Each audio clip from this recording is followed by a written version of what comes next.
following that, obviously, there have been rumors that they might get some more penalties. Mm, It's funny because the actual penalty was the ban yeah, for 2 years plus a yeah, 50 million fine. that's And I right. thought, what's the point even? Why are you throwing the 50 million fine?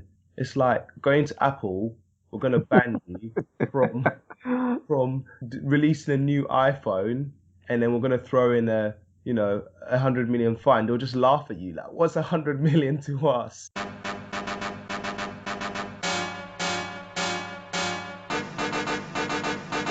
You're all about to witness a monumental throwdown.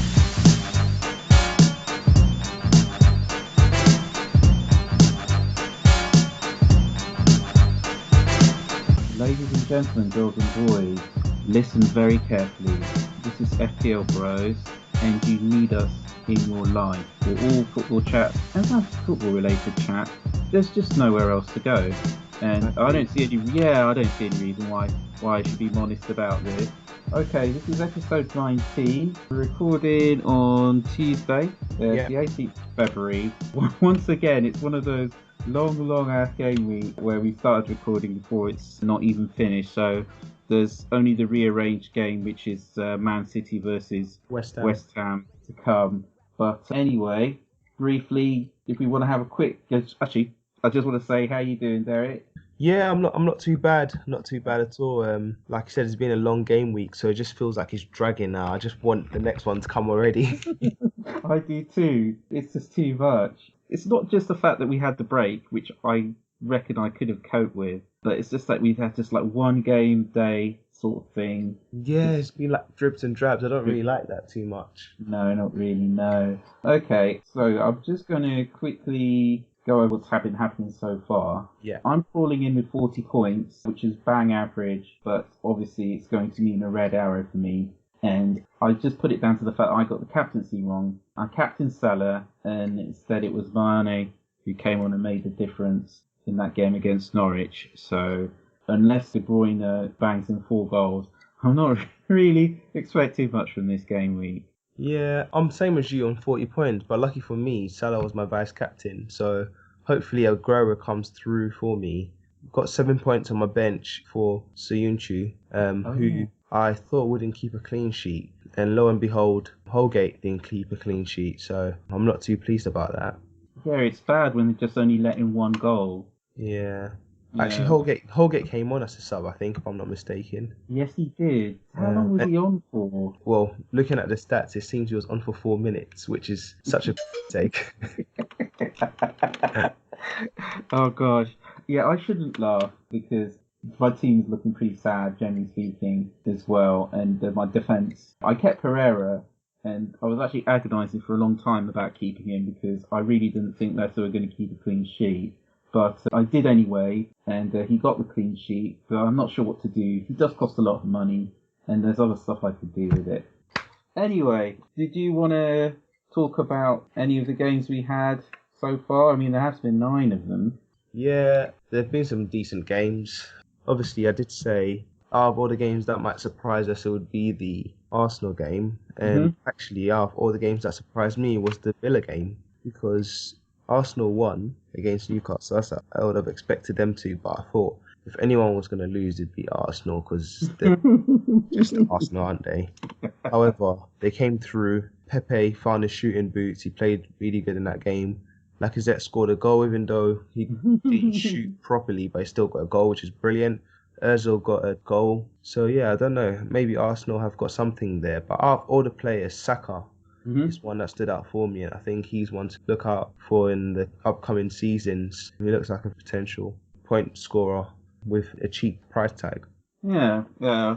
Although I imagine it will go up a little bit next year. But I didn't see any of that game. You did make a comparison between Arteta's Arsenal and Wenger's Arsenal. So Wenger's Arsenal is his heyday, and I actually have seen them live, and they're the quickest team I've ever seen in the days of Pires and Vieira. The way they got the ball up the pitch and the running and the passing, it was like lightning. So I've got to ask you because I didn't see the game. Was Arteta's Arsenal's passing as lightning quick?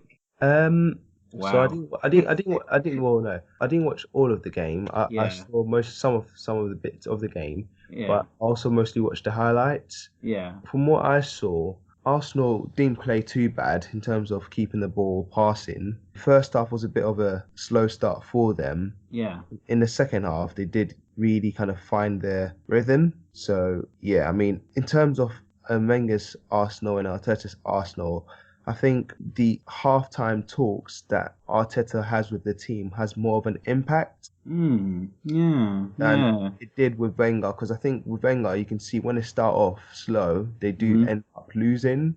Oh, okay. Whereas with Arteta, at least they're not losing. Yeah, that And that is something. I suppose it could be a frustrating watch for Arsenal fans, but I guess it's always better to finish a game strongly than to start strongly and finish it weakly. yeah. But yeah, there's Pepe smiling at me with his 17 points. Uh, Even now, I don't think I want to own him for the amount of money that he costs, but I'm sure anybody who still does own him would be very, very happy with that return. Yeah, I just wanted to briefly touch on Manchester United and Chelsea. So Manchester United did the double over Chelsea this season. That's a 6-0 aggregate for Manchester United, and I did see bits of that game, and I thought that by and large Chelsea weren't really all that good. I mean, their approach play was okay, I suppose, but they were lacking something when it mattered. And there were lots of the game I didn't see, but the impression I got is that Manchester United were on top for most of it. I don't know, Well, what were your thoughts? Chelsea managed to score 2 goals, didn't they? Yeah, yeah. I suppose in another universe, they may well have drawn that game or even have won it because perhaps Maguire would have gotten sent off. It was one of those things, but at the end of the day, they lost. And, while they were losing, Frank Lampard tried, but he couldn't really turn it around, could he? And that's just how it goes. It was a bit unfortunate because Chelsea didn't play that bad. They Mm, had more of the possession. They worked their off. mm, They got 2 goals which were disallowed. mm, I felt like they were a bit unlucky. They had quite a few attempts on goal, but not a lot mm. of them really turned into much. But they were, No, but whereas I think United were more clinical, they were definitely, solid definitely. in terms of they had a plan and they stuck to the plan. And I think they just frustrated Chelsea a little bit as well. Yeah, yeah, yeah. But yeah, I mean, Kante did come off, I think, quite early on, didn't he? Yes. And they lost somebody else as well, didn't they? Quite early on, or no, I don't know. It But was yeah, Kante that came off for Mason Mount, and then yeah, Zuma came off for Christiansen. yeah. I think that was enforced as well. But yeah, anyway, when the records are written, no one's going to care about that. It's just going to say Man United 2, Chelsea nil, and you've just got to take it. So I wonder if there's anything to be made of that. Perhaps we'll see. I always had my suspicions about Frank Lampard. I wondered how things would go when the going got tough. I also wondered what he'd be like in the transfer market. And my notes on those two questions are must do better, must try harder. Well, maybe not must try harder, but not overly impressive so far. Too bad James isn't. Okay, well, I can say that for another time. You're all about to witness a monumental throwdown. Right then, on another topic, did you want to talk about possible differentials going forward? Yeah, go on. Let's talk about differentials going forward. It's tough because there's not a lot of strikers right now, which I would. Oh, sorry, differentials going forward, not differential forward. Forward. Forward. You could talk about differential forwards, but no, I know that you mentioned that there's some people at Liverpool that perhaps outside of the usual subsects we should be thinking about. I was looking at Jordan Henderson in the position he plays now, and he seems to be a lot more forward up the Okay. pitch than where he usually would play. Hmm? So, and he's been getting quite a few assists or goals for the team. Okay. Considering the fixtures they have coming up Mhm. and the fact that he doesn't get rested as much anymore, Okay. he is someone to look at. Being the captain of the club, he doesn't start on the bench. It's a bit of like a disrespect for him to start on the bench. I think Klopp knows. So more than likely he will start. He might get subbed, but he Yeah. usually starts. So I Yeah. think at the price tag he currently offers, which I don't know off the top of my head, but I'm pretty sure it's underneath 6 mil. Yes, it's 5.5. Yeah, 5.5 mil. Yeah. He could be a good differential and good value for money. Um, Yeah. um, Yeah, see, the problem I have is that you only get 3 Liverpool slots, and let's face it, they're by far and away the best team in the country, so you'd be mad not to use all of them, wouldn't you? And, yeah, let's say you have Salah, Mane, Trent, you use the subsets Robbo, yeah. you could have 3 from that 4, and I don't think you'd really be missing out. So if you have Henderson, it's good, but then you've only got 2 other Liverpool slots left. You know what I mean? Yeah. I think I get where you're coming from, Yeah. but I think you will soon see that some of these main players will get rested. Yeah. Trent will probably start getting rested for Milner, Yeah. Salah for Ox, Mane for Origi. Yeah. You see Shaqiri start playing a part as well. Mm-hmm. So it's going to be a case where very soon the Liverpool squad won't be the players you want. You'll probably be looking at other options within the squad as well. So for now, obviously stick with the ones which are raking in the points and are good. Essentially, the starting 11, which are your Firminos, your Salahs, your Manes, your Robbos, your Trents. Stick with those ones. But very soon, and if you are chasing, because everyone's got them, That's true. it's not really going to help you. So, again, I'm just going to mess with you a bit here. Again, having the right combination of Liverpool players can also be a differential in itself. I'm assuming, although I could be wrong about this, I'm assuming that a lot of people have Mane, Trent, and Salah, for example. Although quite a few people might have changed that when Mane got injured. But if, for example, you had Robbo, Trent, and Mane, or Robbo, Trent, and Salah, that could be a differential in itself, in that it's a combination that very few other teams have. And in that way, that could shoot you up. Or if perhaps maybe if you went for Robbo, Trent, and Firmino, you didn't go for one of the big hitting midfielders. Isn't that also a differential? No, I do know where you're coming from, but I say no because differentials are also based on the point ceilings they have. So if you look at Robo as a differential, with his price tag currently at 7 mil or whatever, and his point ceiling being if he has a decent game, he gets like 7, 8, 9 points. He got 9 points this week. If he has an amazing game, he could get an assist. Yes. But I don't see Robo getting 2 goals and an assist. No. It's quite unlikely. So Yeah. differentials are players that, like your Richarlisons, maybe not a lot of people have him, but he can have an amazing game and get 2 goals and an assist. Absolutely. Like I said, Henderson, he scored like 13 points twice in the last 3 game weeks. So his ceiling is greater than Robertson's, whereas someone like Trent, he's got a great ceiling as well because he takes a lot of the set pieces, but he's no differential. So well, that's how I would kind of class them by their ceiling. It's an interesting one. I'm not brave enough to go there because I think that if I did find that one of my Liverpool players was getting rotated a lot more, I'd probably go and spend that money somewhere else. But if it looks like Henderson is playing a bit further up the pit and we know he's got the qualities, maybe for a short-term punt, I don't know, because traditionally he hasn't really been one who provides an attacking threat. I think his qualities are more about driving the team forward, setting an example, and doing the hard work. But I could be wrong, as I frequently have been in the past. Anyway, Gomez is another one. He's only 5.3, and he doesn't do an awful lot, but it looks like he's going to be getting you 6 points every week. Which isn't too bad as Gomez well. is good value for money. The only thing you have to think about is when Joel Matip comes back from his injury, is Gomez still going to keep his place start the week? Well, it's a tricky one, isn't it? Because why would you want to mess with good form? On the other hand, you need to use your squad, especially if you want to win like 4 trophies. Okay then. So, you also mentioned Lundstrom. Obviously, it looked like his number was up. Punish all the people that sold him. He did. I didn't sell him, but I benched him, so nevertheless, I'm still going to get punished. But he came on and scored a goal, and I think he was one of the highest scoring Sheffield United players in that game. So, what's the story here? Are we holding, keeping, benching? What do you if I want to had do? him, What do you want? I would keep him. Hmm. Like a fool, I sold him, so Yeah. it's too late now. Mm.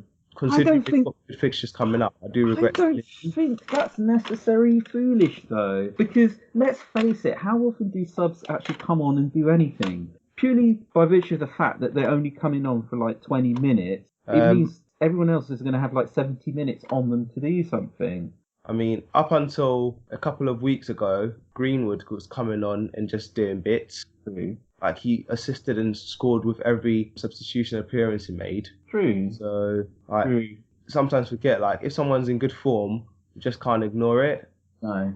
Pretty sure that could be said about. No, actually, no, he wasn't as clinical, Martinelli, but No, not quite. Okay, it's a tough one. I think he's worth holding on for purely as a fact that if you got him at say 4 million or 4.1, which I did, he's yeah, I got him saving you for 4. money. Oh, you got him for 4? Yeah, Oh, check you out. But yeah, he's saving you money, and he can be like third or second on your bench, so that if you do need to go that deep, he might get you 1 or 2 points, possibly 3, or possibly more. But he's going to be on your bench for that. So 4 million player who's on your bench and could get you 3 points, 2 or 3 points, and then maybe 5 or 6. That's not so bad. However, if you got him for more money, I say get rid, because you can find players cheaper who can sit on your bench, or a little bit more expensive who are more likely to get you points. That's kind of the straight shooting, low key flying approach yeah, right here. That's my take on it. If you paid a lot for him, I wouldn't blame you for getting rid. But if you only paid like around about 4.1 or 4.2, it's still worth keeping for that money. And then who knows? This is what I heard about him. I heard that he was apparently the talk at Sheffield United that he was getting too big for his boots, and his agent was apparently his agent was walking around saying, "Oh, he's too good for this club. Why is he not first on the team sheet? Why is he not captain? He's had offers from other clubs. You might want to renegotiate his contract." And so apparently Chris Wilder got sick of this nonsense, and he said, "Right, I'll show you.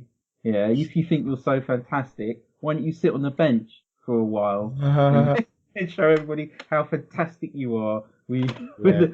Yeah, that's what I heard. That is what I heard. And then obviously they brought that guy Sander Berger in.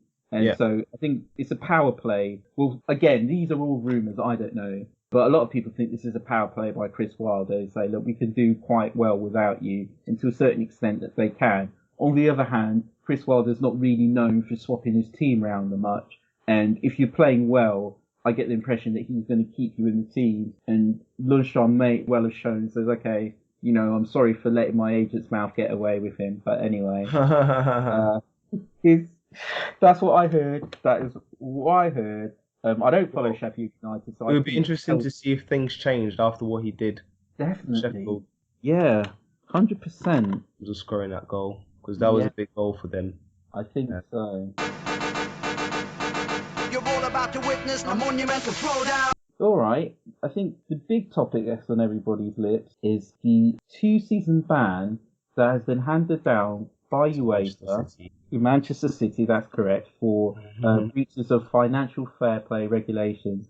And I love this. I saw this on Twitter. I mean, the ins and outs of it essentially was that they lied about certain payments that they made in terms of sponsorship and transfers. I don't know the exact transfers they were, but somebody said on Twitter that Man City are losing out on European competition effectively because they paid £25 million for Wilfred Boney. That's what it cost. That's such a take. Oh, God. Oh, my gosh. Okay, so, yeah, that's an interesting one. I don't know, what did you make of that? Well, Pep recently came out to say he's going to support the club and stay there, which is a big statement. Yeah. I think it's interesting that Pep said that for 2 reasons. First of all, I always get the impression that he can't generally hang around very long at most clubs because his way of management is very intensive. And he said when he quit Barcelona, he had to take a sabbatical for a year because it just took it out of him. And I can imagine that it was the same between Bayern and Man City. So he's running himself into the ground if he's going to hang around for another 2 seasons in Man City. But he is signed up until 2021. Yeah. So let's see what happens there. And the other thing is that the best managers, some of them like to test themselves. He still hasn't seen what he can do in Italy, or I bet PSG would be falling over themselves to sign him up. And yeah, and let's face it, he's had his chances to win the Champions League with Man City. If he's not going to go it for another 2 seasons, why not go to Juventus and give it a try there? Nah. You know, I think so. Those Farmers Leagues are nothing like the Prem. No, I'm joking. Right now, the Italian league is looking very tight. Not so much the French league. I don't think French league is as exciting. No. But he's got a good chance of winning the Champions League with Juventus as he has with Man City. So I think he really needs to prove that he can do that. For me, anyway, that's real hallmark of a great manager. But who knows? When Juventus got knocked down to Serie B all those years ago, a lot of their big stars turned around. Then they came back and they started winning again. Yeah, true. Yeah. Me personally, though, I do think that it's likely to get reduced down to 1 season. I think so. Yeah, because the thing about these sport bodies' punishments is that a lot of the time they get appealed, and if you're dealing with an individual or club who's got lots of money, you know it's going to get appealed. So you always go for the highest punishment at first. Yeah. You know, you hand down the biggest massive of punishment at first, because you know if it's going to get appealed, at least it's still a punishment. But if you just give them a slap on the wrist and they appeal that, then effectively you've done nothing. So I think it's likely to get reduced down to 1 season. I'm not going to bore people with all the legal arguments and the stuff that's been flying around. But yes, some people have been talking about the Premier League perhaps taking some action as well. Presumably there's been breach of some Premier League rules as well that they might want to look at. Have you heard that? Yeah, I haven't heard that one. No. But I think that's a bit harsh on them, isn't it? I think they're getting it from more angles right now, if they got it from Prem as well. Yeah. I mean, they've been talking about points deductions. Some people talk about them being expelled altogether, and then they'd have to start from League One or something. And although I don't know how that would work. Start from League One? Yeah. Imagine, today we shall be watching Manchester United versus Oldham. Sorry, you mean Man City? Manchester City, sorry. Yeah. I mean, United could still end up in... joking. In the same league. Well, it's League One. Yeah. Oh, gosh. But, yeah, a couple of their stars, I hear quite a few of them, contracts are up next season. They're not going to want to hang around, are they? No. Jesus is going to go. Yeah. Nobody's starting, so he's definitely not got any commitments. Sane's, I reckon, is going to go. Yeah, he might be on his way out as well. There's rumours about Edison going to Chelsea, maybe. Oh, okay. To replace Kepa. Yeah. It hasn't really worked out with him, has it? No. Yeah, no. So I think they're well-founded, because these players, they always want to play, in the Champions League. They say it all the time. Even though they will still sign for clubs like Arsenal and Man United, who aren't in the Champions League. But it's a bit of an arse to say, you come sign for Man City. We're not in the Champions League, but, it's Man City. I think it's a bit different, isn't it? Yeah, I agree. Yeah. So, yeah, there might be a bit of an all change. Then again, we might see some exciting new prospects come to the fore. That would be nice. Yeah, we'll see a lot more of that kid Foden, I'm telling you. And who knows? He's a good player. He's got great balance, hasn't he? Yeah. And who knows? I think I saw an article about Bernardo Silva, saying he left Portugal too early. Oh, really? Something along those lines, yeah. Again, that's just another way of saying I should be playing every single game, really, isn't it? Well, I think that's his way of saying I think I need to go to a different club. Well, I don't think he'd be saying that if he was starting every single game. If he were the big fish there, and if they said, look, we don't have Yaya Toure anymore, Silva's retiring, we want you to be the man, Who's this Kevin De Bruyne? You can be better than Kevin De Bruyne. We'll give you all the chances you need to be better than KDB. But I see what you're saying. Yeah, he said he reckons he left Benfica a bit too early. Again, I'm not so sure about that, because if you ask most players, they want to work with Pep Guardiola. Of course, he's doesn't obviously miss Benfica. They've got Champions League, and he wants Champions League, so he's like, let me put 2 and 2 together. Fair enough. All I'm saying is that if Man City play their cards right, I would have thought they'd be able to keep him, but then maybe I'm wrong. Maybe some people are really ganting on having him in their team, so it could be all changed there as well. Apart from Okay. that, is there any other news that has happened you've heard of this week? No, not really. I've actually, to be honest, I found it quite a bit difficult to watch a lot of football this week. So we'll see what happens. Obviously, if the ban goes on as we all think it will, Yeah, fifth place is going to be Champions League, which could be Sheffield United. that's true. So Hmm. you could see Sheffield taking part in the Champions League, Sheffield United versus PSG. Versus Osimhen.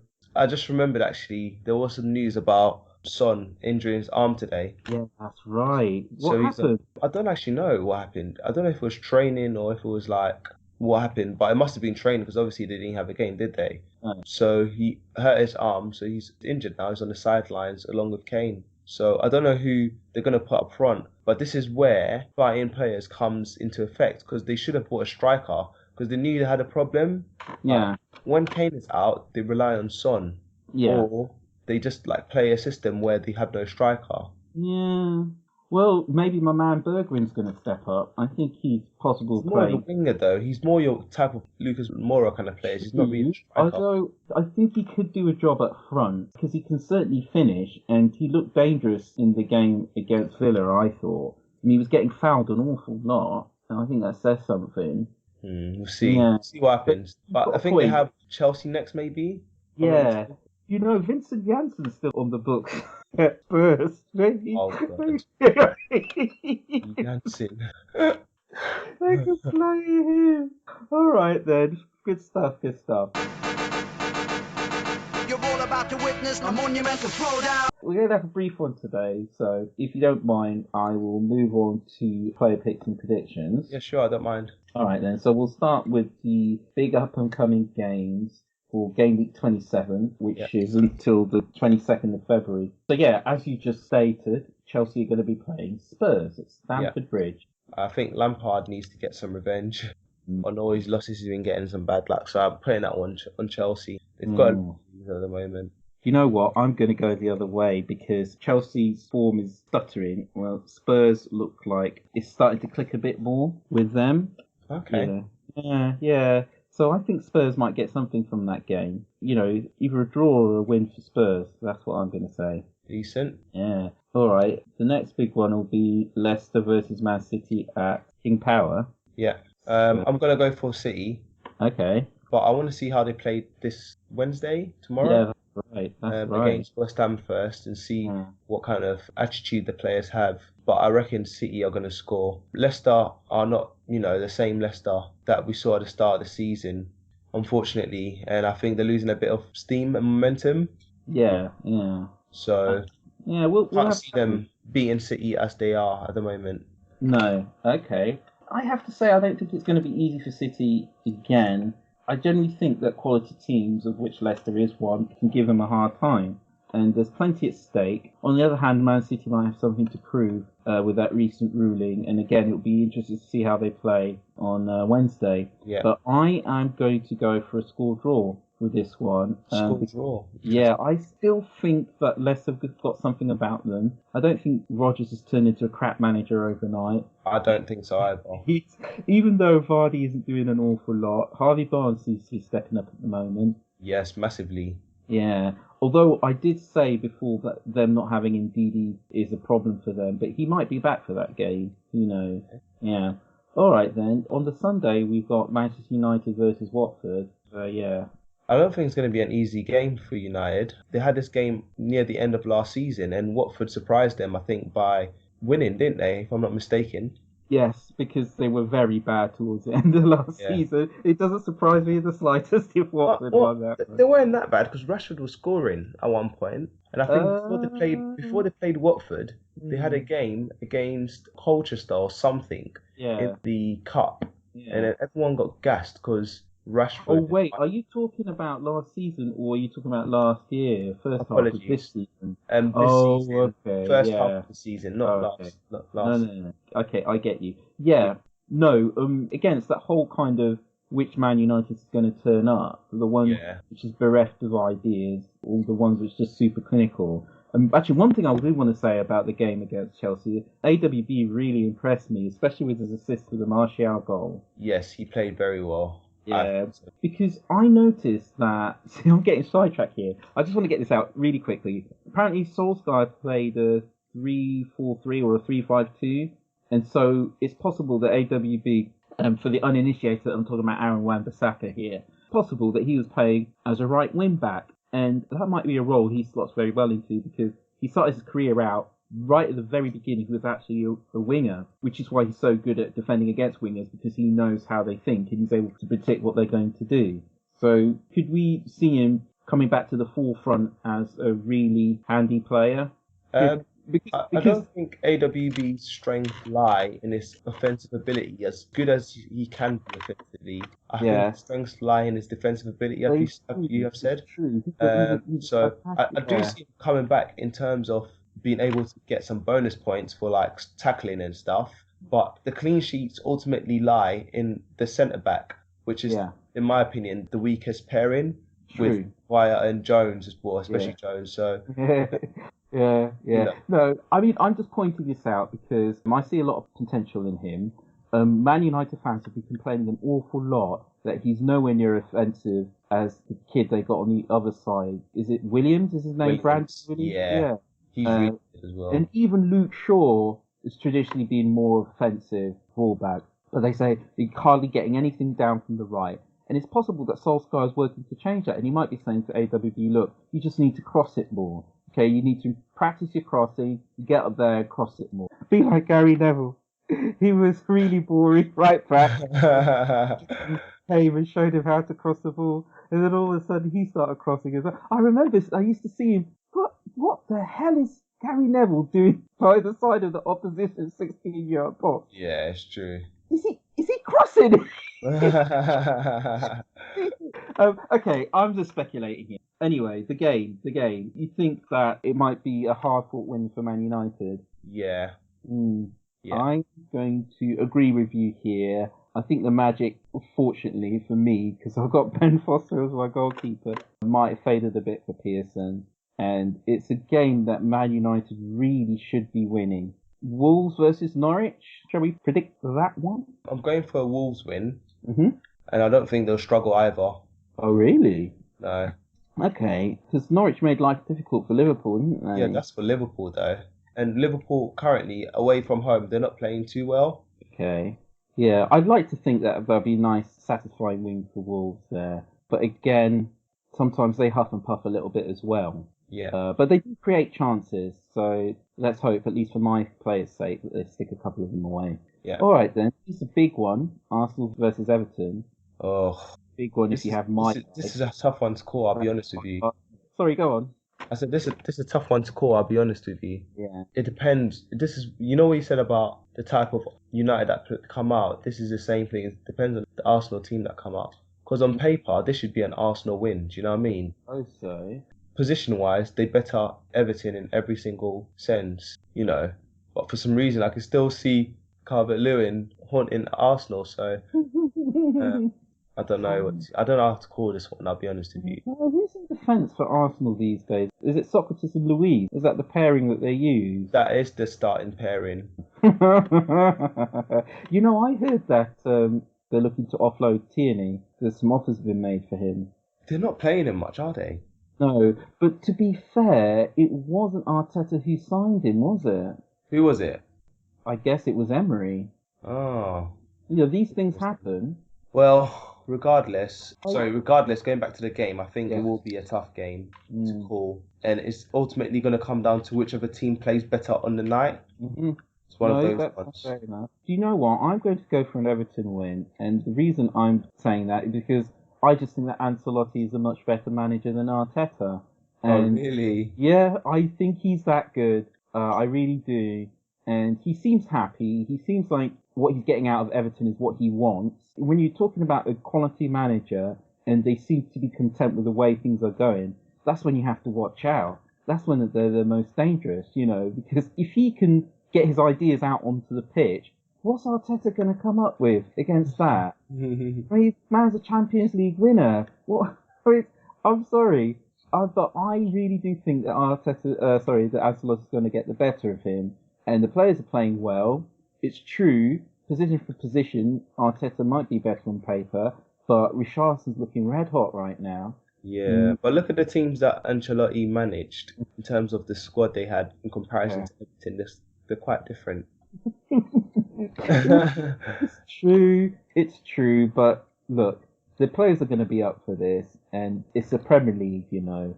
And I think the players should realise really that they've been underperforming for a lot of the season, and now's the time to take it back. You know, Champions League is 5th place now. It's up for grabs. They've got to grab it with both hands. You never know when this opportunity might come up again. It's anyone's place as well, isn't it? Yeah, that's true. So then again, it is at the Etihad, I suppose. Anyway, the last one is Liverpool versus West Ham. And Liverpool's at home, aren't they? They are, yes. Yeah, I'm going with Liverpool in for that one. Yeah. I know I said before that Moyes could make life difficult for Man City because, you know, he's not the worst manager in the world, and he did keep West Ham up the last time. So, again, I'd like to see how they perform against Man City tomorrow. And I know I've been saying this again, you know, at some point, somebody could just poop the party. But is it going to be West Ham? I don't think so. When I think about their defence, it's just no good, is it, really? So, Liverpool win. You're all about to witness a monumental throwdown. Okay, do you want to do player predictions? Player selections? Yeah. Yeah, sure. Okay, do you want to start, or? You start. Okay, then. Okie dokie. Let's see what I've got.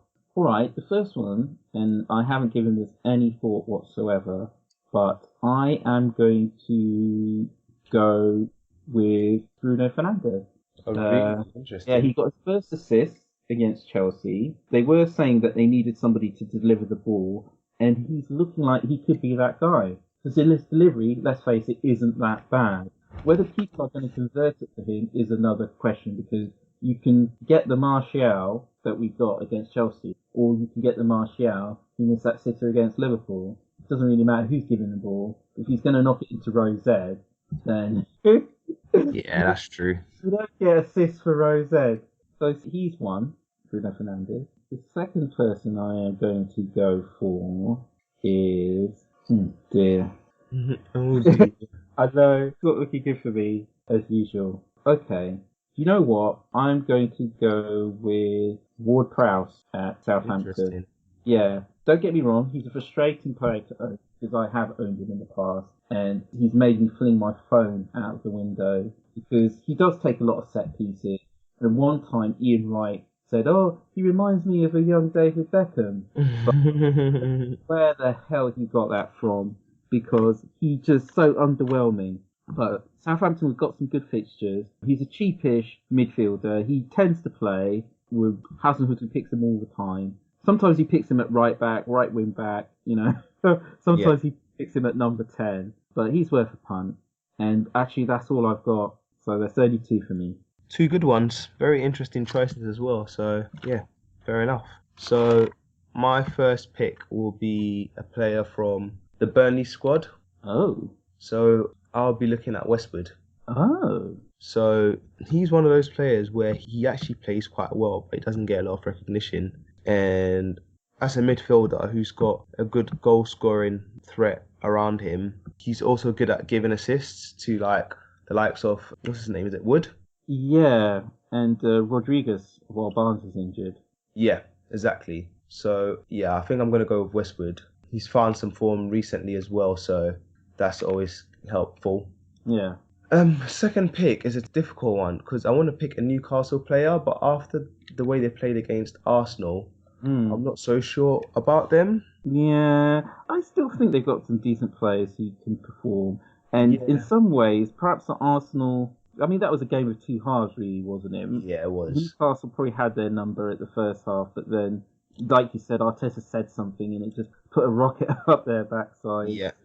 So as a result of that, I'm not going to go for the Newcastle selection. So I'm going to go for Muse of Sheffield United. Yeah. I think, having heard the news that, obviously, of City and the way they're going at the moment, they're going to get a massive talk from the manager, inspiring them to work hard to get that fourth spot, which is now open for the Champions League. Really? and I can see him being a goal scoring threat against a shaky Brighton defence. So Yeah. that's my second choice. Finally, I just wanted to go. You went with Ward-Prowse, but I'm gonna go with Danny Ings against Aston Villa. Um, 85? he's obviously on fire, and a lot of people already have Ings. I Yeah. don't have him Yeah. because I'm one of those people that when a player's price rises too much, I refuse to buy him. Just out of principle. So yeah.